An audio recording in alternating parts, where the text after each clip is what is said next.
going to hand over to Danielle to continue on with rediCASE. Okay, so in intake, obviously, we get quite a few questions, and we've been trying to take note of the things that come up more often than not. Sorry, it's like carrying, yeah. So one of the most common questions we get is, why has my request for further sessions been declined? And as Sophie had mentioned in the last session, if we decline something, we will put it in the notes so that you're aware as to the reason why it was declined.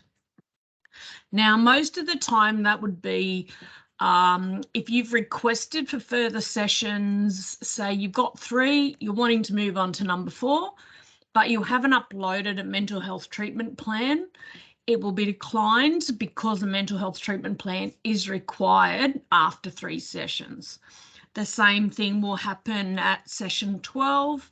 If you've requested further sessions but haven't uploaded a mental health treatment plan review, it'll be declined because that is required after 12 sessions. And again, we will add that in the note. Another thing that comes up is that, and it has actually happened a lot more lately than it's ever happened before, the documents aren't in date. So there might be a mental health treatment plan, but that might have expired 2 months ago. So we're not able to release 12 sessions because it's not an up-to-date plan. With another one is the confusion between a referral letter and a mental health treatment plan. So yeah, I guess it's you can get online and there is a bit of a discussion as what's required in a mental health treatment plan. It's much more in depth than you're going to get on a letter. Letters normally addressed to the clinician. A mental health treatment plan doesn't tend to have that. And it'll have, you know, outcomes, risk assessments, you know, the plans, all of that kind of stuff. So that's another thing that comes up a lot. So it's just important that, you know, to take a look, have a look. Is it a mental health treatment plan or is it a letter? Because that may be what stops those extra sessions from occurring. Can I just, sorry, Danielle, just quickly jump in on that as well. Sometimes the treatment plan, the letter can be a bit confusing, and it says, please support this client underneath the treatment plan. It doesn't mean that what they've given, like that letter, is a treatment plan. It's saying that there is a treatment plan and there's, you know, this is them saying, can you please see that person? But that doesn't mean that what they've given is a treatment plan. That's not what you necessarily have. It's just that the letter's referring to it. And just another quick thing is that we want to be flexible and we don't want to hinder the support that someone might be getting. Say it might take a week for the person to get their review from their GP, but they're really needing a session in between. Just ask to say, can you just release 1 session in the meantime? And that's okay. We don't want to hinder anyone's support. We're not going to go giving all of the sessions. We might just give 1 or 2 maybe, just so that person can continue that support, that flow. But yeah, if you just want to email us and let us know and give us a reason why that's needed, and we can do that. It's not going to be considered as an extra. It will be deducted from the treatment plan or the review that comes in. So say if you have 3 and we've given you 1 extra, so you're up to 4, we're not going to give 9 to make the 12, we'd give 8. So it's just kind of like an interim, keeping the flow of support going. So we do want to be flexible, but yeah, we just got to, I guess, work around. Sorry, just thought I'd add that. No, that's right. So there's 2 ways that people can request further information. So one is just email us directly and say, you know, we've uploaded a mental health treatment plan. Could you please release further sessions? We can obviously go in and do that. There's another way that, and we haven't been able to test it from your end, we can only see it from our end so far, that it does at times come up with a request further sessions button on rediCASE. So we're more than happy for you to use that rather than email us, but only use it if you are all going to have uploaded that documentation. Because otherwise it will come into our tasks that you've requested it, but if the documentation's not there, it's only going to be declined. So really important, don't use that button if the documentation hasn't already been uploaded. Sorry, Kerry, you have a question? Sorry, I was just going to ask, because I'm still trying to understand, because I know like with the program, it's kind of not really for people who can access Medicare, but then you get a mental health treatment plan, which is, or sometimes referred to, like, is put under through Medicare. So sometimes I'm just a bit confused with whether the client is actually eligible for the program or, yeah, just finding that a bit confusing how to. Yeah, no, that's fine. If it's a mental health treatment plan, that's fine. Yeah, there's always confusion, I guess, between Medicare and us. But a mental health treatment plan, either way, it's the same thing. If we've got that plan, even if it does mention Medicare, we would still release the 12 sessions. Okay. And the reason we do require that is to make sure that the person is engaged with the GP and that there is communication between them, between us and the GP, and then that there is a plan in place. So yeah, similar as Medicare, like you can do a mental health treatment plan and not be referred to Medicare, but that's also a requirement that you have the mental health treatment plan to be referred to those services under Medicare. So we're the same. That we require a mental health treatment plan for referral to our services as well. Yeah, but you're definitely right, Kerry. Quite often we do look at things and it's, it can get very, very vague. And when you've come in new and you've come in on the hop, and we can tell you've done a great job. We have to deal with you all the time. You've done a great job. But yeah, no, there is a lot of confusion, which is 100% natural. And again, something else Sophie has already touched on though is the transfers. If someone comes in, and I know that Community Links do meetings on Tuesdays, and that's where they will allocate their workload out on those Tuesdays to the clinicians. So originally a referral might have gone into You in Mind low. Once they've done that meeting, they might decide that no, it needs to be You in Mind moderate. They'll email us to transfer it, which we can do very simply unless you've accepted it, because if you've accepted it, then we have to close it and we have to duplicate it. So so just again what Sophie was saying, don't accept it if you're unsure. Because that just creates more work, and then you've got a list of names in rediCASE not necessarily needing to be there. I don't know if we also mentioned the decline. If you are forwarded a referral and you can't take it on, please don't decline it. Please don't decline it, because that's really important, because as I said, we want to have minimal confusion on people's referrals. And if you have multiple clinicians that have it's been allocated to and then they've declined it, we do have to duplicate that every time. So if you can't take the referral on, that's okay. Please let whoever it is that you need to know, whether it's admin or whoever it is, please just keep it as viewed and go back to them and say, I can't unfortunately take this referral. Please reallocate it. That's fine. They can go and reallocate that. The decline button is for they're just absolutely not eligible for this service for whatever, if they've come through intake and it's just totally not appropriate for the service and they're not eligible, that's when you'll decline it. A decline is not, we don't have the capacity to see them at the moment. Leave it on viewed and then it can come back and we can work out another solution. But also if your program is at capacity and there is a wait list, that should be communicated back to the PHN as well.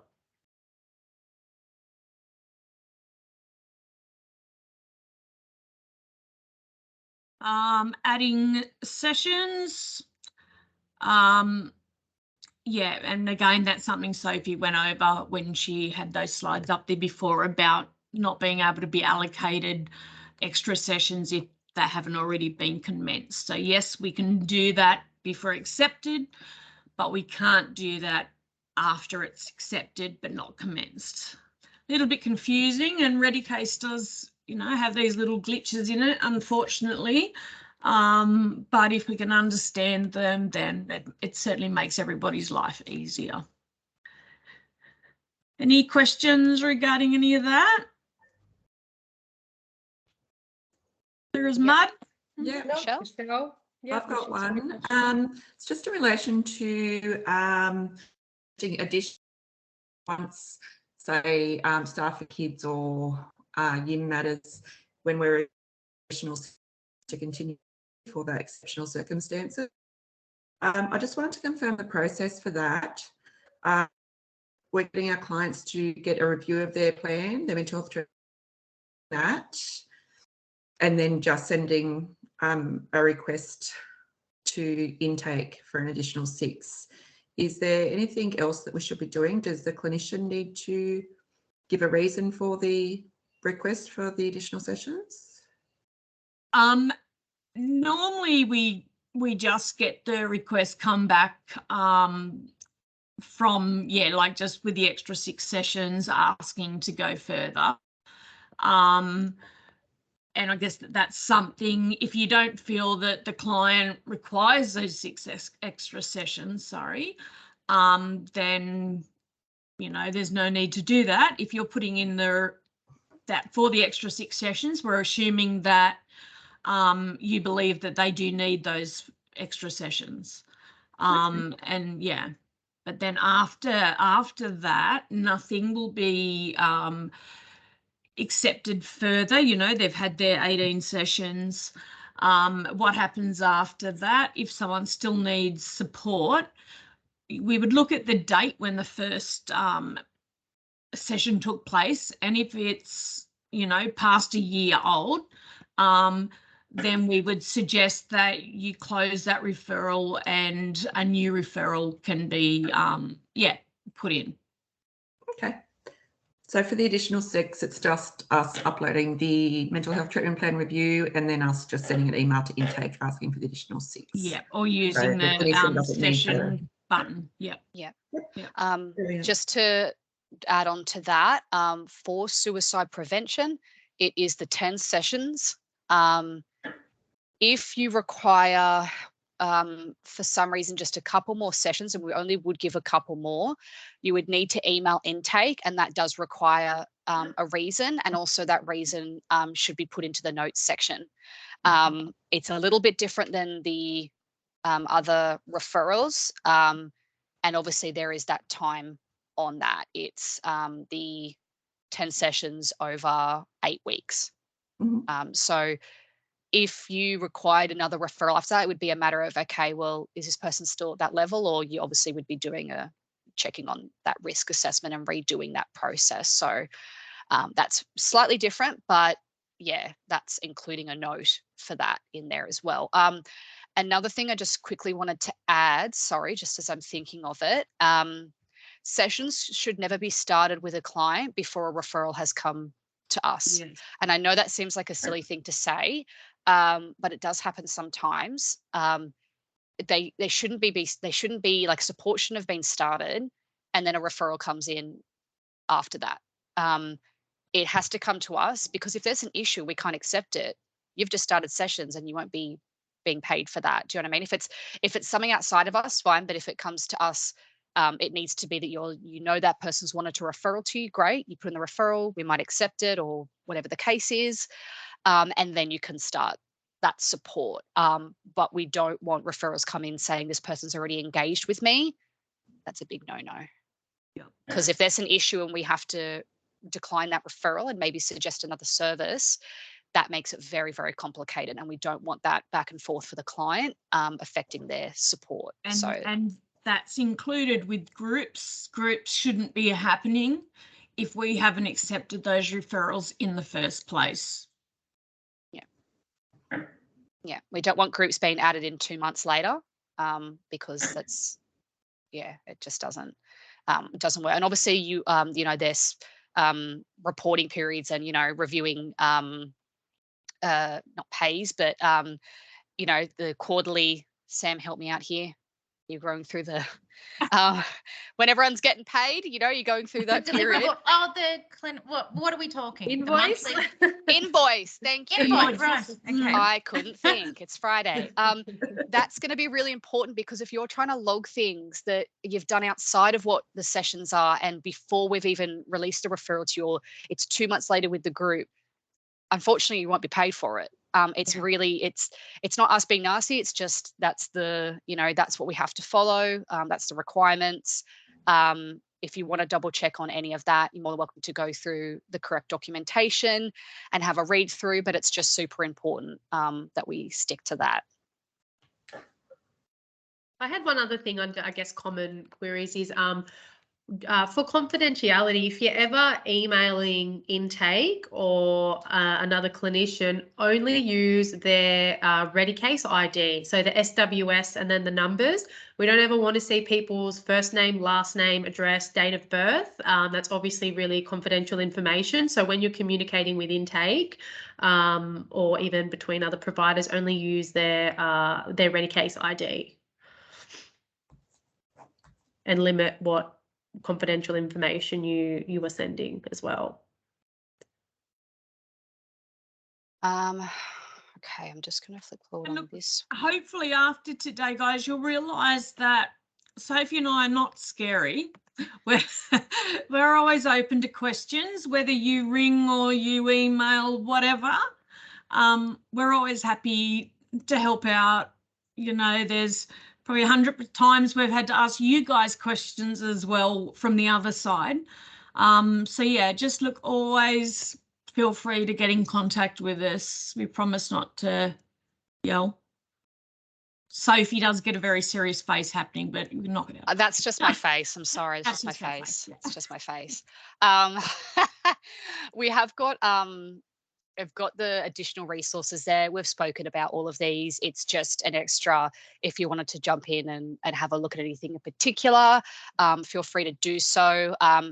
Down the bottom there, I love this, the Primary Health Network locator map. I love this simply because, you know, you might get a referral in, you think, oh, it's in this area, cool. It might be on the border, and the referral is actually under Went West. That happens quite a lot. So if you're not sure where they are, it is live, work and study, but we do like to, you know, the main way that we're determining really is where the person lives. So please use that. It's a really great tool. As I said, I use it quite a lot, and it'll let you know what PHN it falls under. So if you know that person doesn't work or study, and then you've put it in and you're going, actually, this is under Went West, please do not put the referral through to us, because we then have to do the exact same process and then we have to decline it. And it's just, it's a waste of your time. It's a waste of the client's time, and we don't want to hinder their support. So have a quick check of that. If they do work or study, please put that in the referral, because if we don't know that and you put in a referral, say the person has just moved out of Southwest Sydney and they're in, I don't know, Blacktown, and just as an example, and they spend most of their life in Southwest Sydney, it's where all their supports are, they might still work there or something. If that's not in the referral, we don't know that. So what's going to happen is we're then going to have to contact you, if you're the referrer, whoever the referrer is, and say, this person lives in Blacktown. They're outside of our area. And then it's going to start that back and forth. And we don't mind doing a bit of, you know, research and checking out, you know, what the go is. We don't want to not be open to a discussion with you about it, but it's that time, especially for the client. You know, if you go, yes, we're going to send a referral to the PHN, but you haven't done your research on do they live, work or study, blah, blah, blah, like that's just going to be a hindrance to the client. So have a check of that, keep an eye on it. It's really important. If they do work or study, please put it in the referral, because we'll have a look at that and we will take that into account. That's really important. It just gives us an idea. Sorry, I kind of hijacked that, Danielle, but that's important. Yeah, well, I think it's all pretty much been said now. So our last slide. Sophie spent much time laughing while choosing these pictures too. Which one is it? They're questions and follow-up. Guys, please be proud of me. They're really funny. Okay. Just say they're funny. Just go with it. Okay. This person reminds me of someone. I won't say who, but someone. Now I will take your questions. Okay. Kerry? Yeah, so I'm just a little bit unsure what to do when I get people calling through to me directly, saying that they've been referred to You in Mind.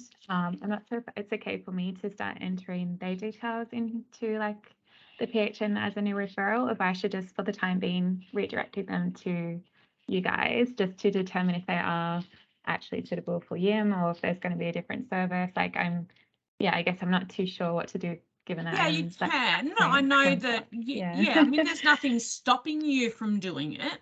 Yeah. With us, the only people a GP can email or fax us, but everyone else is required to do it on our online smart form. Yeah. So we don't enter those referrals otherwise.